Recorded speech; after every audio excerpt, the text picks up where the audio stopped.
I always thought betrayal would feel sharp, like a knife between the ribs. But when it came, it felt quiet. Like something you don't notice until it's already changed everything. The first sign was a pair of missing cufflinks. Not just any cufflinks. My father's.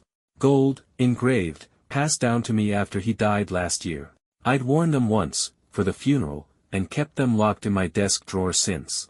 I noticed they were gone on a Wednesday morning, just before work. At first, I told myself I'd misplaced them. Maybe I moved them somewhere safe and forgot. But I don't forget things like that. Not about my dad. And then I remembered my brother, Caleb, had stayed over the weekend before. It wasn't the first time. He'd been crashing on my couch more often lately, ever since he got laid off from that consulting gig. I didn't mind. Not at first. He was my older brother, after all. 3 years ahead of me, always the golden one growing up, varsity everything, always smiling, always landing on his feet. Me? I was the quiet one. Solid grades, steady job, mortgage at 33. The one who kept things running. Still, I never resented him. Not really. He had a way of making you feel like things were going to be okay, even when they weren't. But lately, something had shifted. He wasn't as bright. His stories didn't line up. And when I asked about his job search, he'd shrug and say something like, "It's all politics anyway, you know how it is." I let it go. Until the cufflinks disappeared. I asked him about them casually, that Friday, while we were watching the game. I said, "Hey, you didn't happen to see those cufflinks I had? Gold, engraved, from Dad." He didn't look at me when he answered. Just kept his eyes on the screen and said, "Nah, haven't seen them." I watched him too long. Long enough that he finally turned and met my stare. He said, "What? You think I took them?" I said, "No. Just asking." But I was already sure. That's how it started. With a lie so smooth it could have been the truth. Then came the credit card charge. $1,000 at some luxury clothing boutique. I don't shop anywhere that fancy. Caleb does. Or did. I logged in to check my statements the next day and found 3 more transactions I didn't recognize, 2 in my city, 1 across the state. I froze. I live alone. I don't loan my card out. And I don't lose things. I checked my wallet. Everything was there. But I remembered I'd left my laptop unlocked once while I ran to grab groceries. Caleb had been here. I called him. I asked, "You been buying anything lately?" He laughed. "What's that mean?" "Someone's been charging my card." "Wasn't me." "You sure?" "Dude," he said, "why would I do that to you?" I didn't answer. Just hung up. I didn't want to accuse him. Not outright. Not yet. But the problem with doubt is that once it sets in, it doesn't leave quietly. It builds. It watches. That weekend, I pulled up security footage from the front door. A little camera I installed last year after someone broke into my neighbor's car. Thursday night, 11:36 p.m. Caleb. Letting himself in with the spare key under the flower pot. No call. No heads up. Just walked in, stayed 20 minutes, left. When I confronted him about it, I expected another lie. But he surprised me. He said, "I needed a shirt for a date. You don't live here." He smiled, but it didn't reach his eyes. "I figured you wouldn't mind. You said I could borrow stuff." "A shirt?" "Yeah. That's all." He walked away like it was nothing. And maybe to him, it was. But something had cracked. Not just the trust. The ground under it. I started checking everything, bank statements, drawers, passwords. I didn't find anything else missing. But I couldn't stop looking. I didn't sleep much after that. The final straw came 2 weeks later, when Mom called and said, "Hey, I wired Caleb that money you told me to send. Did he thank you?" I stopped cold in the middle of the street. "What money?" I asked. She said, "The $3,000 for his car repairs. He said it was from you, that you didn't want it coming directly from your account for some reason. I figured it was a surprise or something." My voice went flat. "I never told you to do that." A long pause. She said, "Oh. That's all. Just oh." I told her the truth. As much of it as I could. She didn't say anything for a while. Then she hung up, said she'd call him. I told her not to. I said I needed to handle it. I went to see him that night. He was staying in a friend's guest house now, some old buddy from college who had more generosity than common sense. When I showed up, he opened the door like he was expecting me. I didn't wait. I said, "You stole from me." He blinked like it was a surprise. "Cufflinks. Credit card." The story you told Mom. He looked tired. Like he'd been running from something longer than I realized. He said, I'm going to pay you back. You think this is about money? He didn't answer. Just looked down. I stepped closer. You lied to Mom. You used her. You walked into my house like it was yours. He nodded slowly. Then he said, you think I wanted to be like this? That stopped me. For just a second. He added, you think I woke up one day and decided to screw over my brother? I stared at him, waiting. He said, I lost everything last year. I didn't tell you. I couldn't. The job wasn't real. The money wasn't real. I'd been borrowing, dodging, lying to get by. I didn't know what else to do. I asked, so you thought lying to me was the answer? He said, I thought you'd see it as helping. I thought you'd understand. Something broke in me right then. I said, you don't even sound sorry. You just sound tired. He sat down on the couch, held his head in his hands. I am tired, he said. But I am sorry. It didn't matter. Not anymore. I turned to leave. He called after me, don't tell Mom everything. Please. I didn't answer.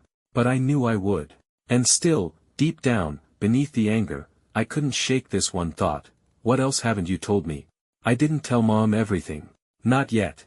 I told her about the money lie, the cufflinks, and the credit card. She was stunned but didn't argue. She just kept repeating, he must have been desperate. And then, he always used to look after you. I almost laughed. I almost asked, when was that? But I didn't. Because I remembered being 9 years old, crying after getting jumped at school, and Caleb finding the kid the next day and scaring him so bad he transferred. I remembered him sneaking me beers when I was 15, telling me not to tell Mom. I remembered him laughing so hard he cried when I broke our dad's favorite mug and blamed it on the wind. And that's the thing about betrayal, it doesn't come from a stranger. It comes from someone who earned your trust. That's why it hurts.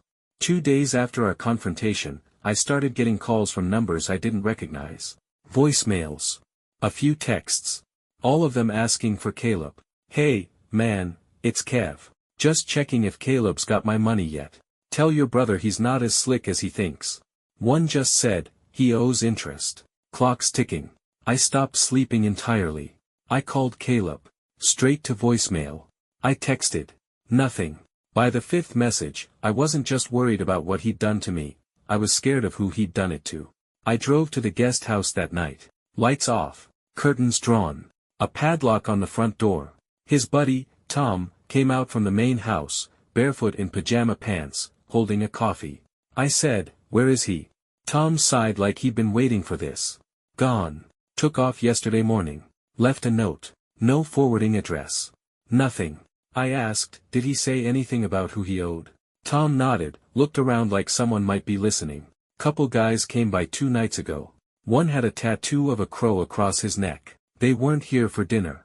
I think Caleb got scared. I asked, why didn't you call me?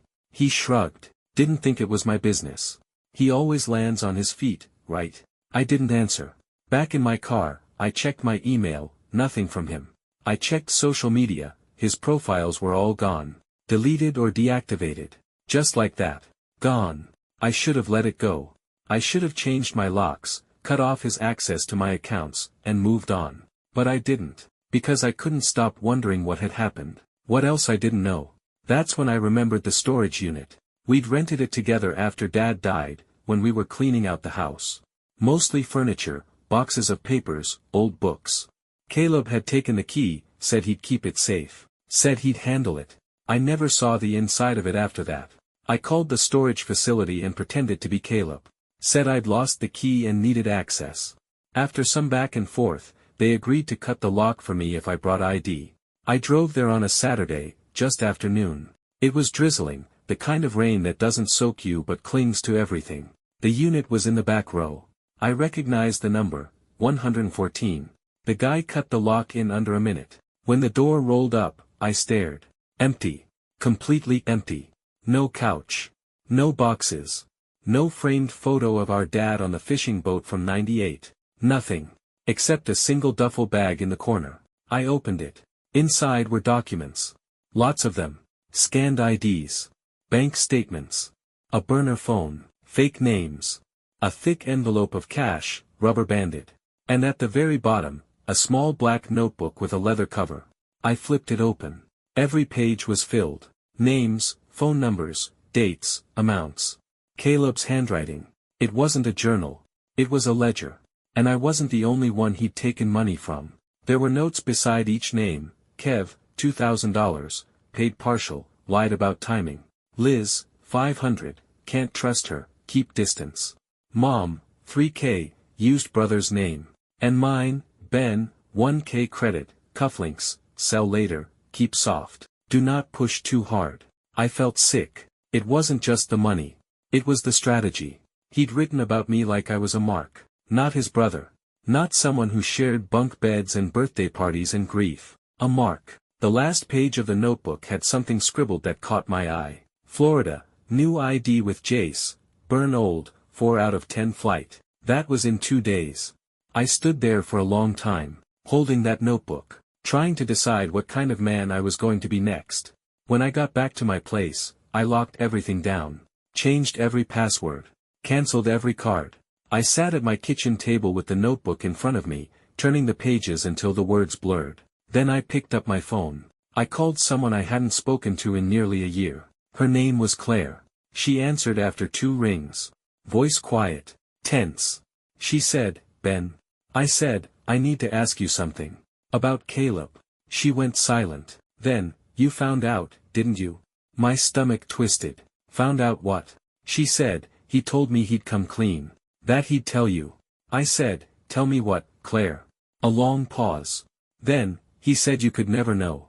That it would break you.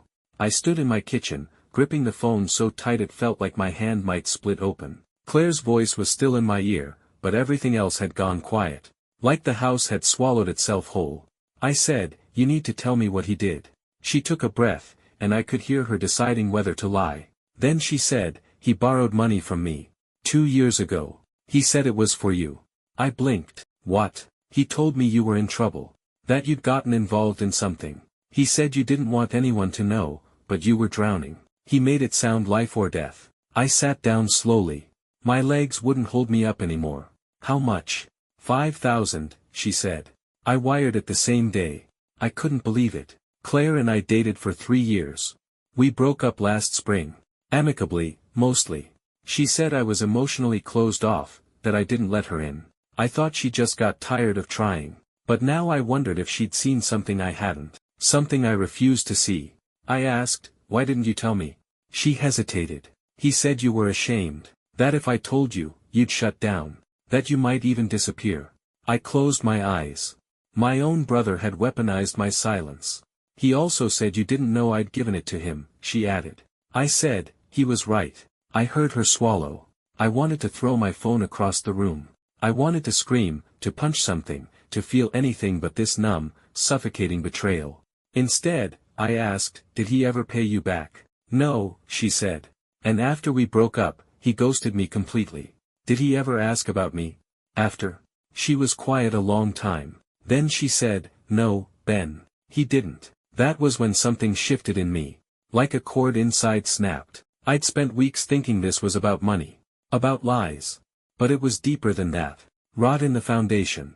I said goodbye to Claire and promised to make it right. Then I called a friend, Alan, who worked for the airline industry. We hadn't talked in months, but he owed me a favor. I asked him to look up a name, Jace Nolan. That was the alias Caleb planned to use according to the notebook. Alan hesitated, but I pressed. An hour later, he texted me, booked on flight 1721 to Orlando. April 10th, 7:20 a.m. I had less than 36 hours. I didn't sleep. Couldn't. I kept playing every conversation back in my head, every fake smile, every half-laugh, every memory now colored by suspicion. How long had he been practicing? How many years had he been laying groundwork? And then something hit me like a train. Dad. I still had access to his email. I'd kept it open after he passed, just to sort through his digital estate. I logged in. Dug through the inbox, then the sent folder. Most messages were mundane, bank stuff, insurance, forwarded jokes from coworkers. But there was one exchange. Dated 2 months before Dad died. From Dad to Caleb, Caleb, I know about the loan. I know you forged my signature. You've got 2 weeks to make it right before I tell Ben. I don't care what your excuses are. Enough is enough. Dad, I stared at the screen so long my eyes burned. There was no reply from Caleb. Nothing else after that. Just silence. And 2 months later, Dad was gone. Heart attack, they'd said. Natural causes. No reason to question it. Until now. The morning of April 10th, I was at the airport by 5:45. I wore a hoodie, kept my head down, stayed near the gate. I spotted him at 6:50. Sunglasses, baseball cap, backpack slung over one shoulder. He looked thinner. Like a man slipping between cracks. He got in the boarding line, checked his phone, looked around. I walked up behind him, heart pounding so hard I could feel it in my teeth. I said, "Going somewhere?" He didn't turn around at first. Didn't flinch. But I saw his shoulders tighten. Then he looked back. His eyes widened just a hair. He said, "Ben." "That's my name," I said. "Or did you forget that too?" He took a step aside, tried to gesture me away from the line. "Not here, please." I followed him to the corner near the vending machines. We stood face to face, no one close enough to overhear. I asked, "Did Dad confront you?" He didn't answer. I said, "He emailed you. 2 months before he died." Still nothing. Just a hollow stare. I stepped closer.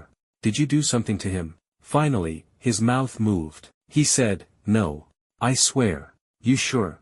Because the timing's a little convenient. It was a heart attack." "You didn't reply. You didn't tell me. You let him die thinking I'd never find out." His voice cracked. "What do you want from me?" "The truth." He looked around like he was trapped. Then he said, he threatened to cut me off. Said he'd tell Mom, tell you, everyone. I was going to come clean. You just ran. He shook his head. I panicked. "I trusted you," I said. My throat was raw. "I let you in my house. You stole from me and made me think it was my fault. You turned Claire against me." His face changed at that. He said, "Claire. That wasn't, Ben, that was complicated." "No, it wasn't. It was a lie." I pulled out the notebook. His eyes locked onto it like it was a weapon. I said, "This ends here. You're going to call every person in this book. You're going to pay them back. Or I'm going to law enforcement, and I'll make sure you never breathe easy again." He looked like he might cry. But I didn't care. Not anymore. Then he said something I didn't expect. "Ben, there's something in there that's not mine." "What?" He pointed to the notebook. "There's a name. Toward the back. With a star next to it. GH, that wasn't me. That was Dad." I flipped to the page. There it was, GH, 11K, hush dollar, don't tell Ben. I looked up. He said, "I found that note after he died." I didn't know what it meant. I thought it might have been, something about the will. I stared at him. He looked back, eyes red. "I think Dad had secrets too," he whispered. "There's a moment, right after you think the worst has happened, where you realize you were still hoping to be wrong. That last little grip of faith, the belief that maybe it wasn't what it looked like, maybe someone had an explanation. That moment died as I stared at the name scribbled in the back of the notebook. GH, 11K, hush dollar, don't tell Ben." Caleb stood in front of me, hunched like someone who'd been aging in fast forward. The announcement for final boarding echoed over our heads, but neither of us moved. I asked, "Who's GH?" He said, "I don't know. I swear to you, Ben. I found that notebook in Dad's drawer the day we cleaned out his office. I wasn't going to say anything. Not until I knew more." "You used it," I said. "Not that part," he shot back, too fast. "The rest, yeah. I was drowning. But that name? I left it alone. I didn't want to know." I narrowed my eyes. "So you just copied it into your own ledger?" "No. That is his notebook." I blinked. He took a breath. I added to it. "Everything after page 20 or so. That's me. But the first half, that's his. That was his system." I opened it again. Pages 1 through 19, yes, the handwriting was subtly different. Slanted left, cleaner. Not as chaotic as the rest. Dad's handwriting. My mind started spinning. I remembered that drawer in his home office, the locked one he always kept private. I remembered Caleb offering to handle the clean-out while I packed the garage. I remembered thinking, he's just trying to help. I looked up. Why would Dad pay hush money? Caleb's face darkened. I think someone had something on him." "Like what?" He swallowed. "Something about the business, maybe. Or what?" He shook his head. "Or something he did. Something he didn't want you to know." The gate attendant called for final boarding. Caleb didn't even turn toward the voice. I said, "You're not getting on that flight." He looked tired. "Where am I going to go, Ben?" I pointed at the seats by the window. "Sit down. We're going to talk." He didn't argue. Just walked over and dropped into the chair like his body had given up. We went through the notebook together, page by page. Dad's entries were vague, just initials, numbers, occasional notes in quotes. But two names appeared more than once. GHLR. Next to LR, a note, "Still pushing, threatened again." And beside one of GH's entries, "Met at diner, insists on silence, refuses settlement." I asked, "Do you recognize those initials?" Caleb shook his head. "No. But look at the address." One of the entries had a partial address, just a street name and a zip code. It was in our hometown.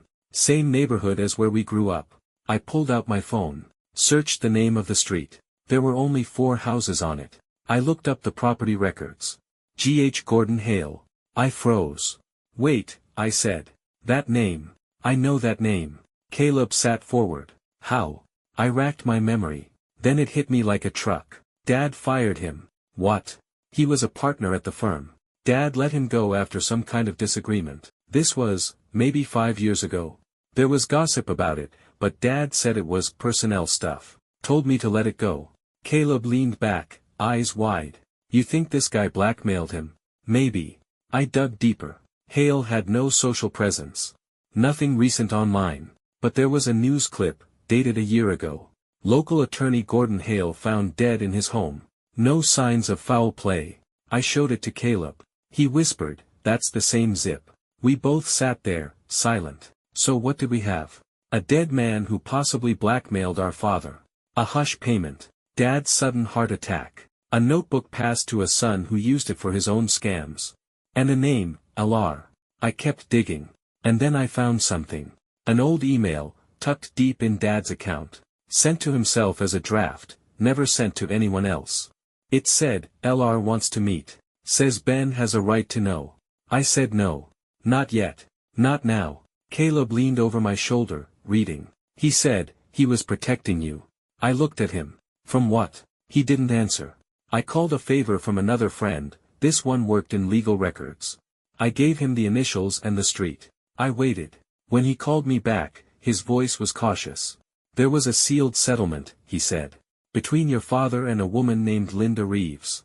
The records don't show much, confidentiality clauses all over it. But the timing lines up with your sophomore year of college." My stomach sank. I remembered her. She'd worked at Dad's firm. Briefly. Always seemed quiet. I hadn't seen her in over a decade. I said, "Why would she want me to know something?" There was a pause. My friend said, "There's one note I can see. Handwritten in the court file. It just says, 'Ben is the only one who deserves the truth.'" That was when it all snapped into place. The money. The secrecy. The way Dad always looked at me a little differently, like he was proud but distant. Like he wanted to protect something, or someone. I turned to Caleb. I said, "We have different mothers." His eyes narrowed. "What are you talking about?" I always assumed it was just timing. "That mom was your biological mom and mine too. But I checked something after that call. My birth certificate, Mom's name is listed, but hospital records show something else." He paled. "You knew?" He shook his head. "No. I didn't. But I saw the doubt in his eyes." I said, "Dad kept me a secret. My real mother must have been Linda Reeves. That's why she wanted to talk to me. That's why he paid her to stay quiet." I stood up, felt the floor shift under me. "All this time," I whispered, "you were angry at him for choosing me. But I wasn't his favorite. I was his mistake." Caleb stood too, voice cracking. "You think that makes any of this easier for me?" "I think it explains it." We stood there. Two strangers wearing the same last name. Brothers by law. Maybe not by blood. He said, "So what now?" I looked down at the notebook. Then up at the gate. "You're not getting on that plane," I said. "I can't stay here." "You can if you fix it." He looked at me like he didn't believe that was possible. But I saw something flicker behind his eyes, shame, maybe. Or a flicker of something he hadn't felt in a while, hope. I handed him the notebook. "You start calling everyone today. You return what you can. You tell the truth." He asked, "And after that?" I said, "Then we talk again." He didn't argue. As I walked away from the gate, I realized something. The betrayal wasn't just what Caleb did. It was the truth Dad buried. The lie Mom lived. The story I built my life on. And now I start over. Not because I want to. Because I have to. The truth didn't set me free. It just showed me what prison I'd been living in. And the only way out is through it. One lie at a time.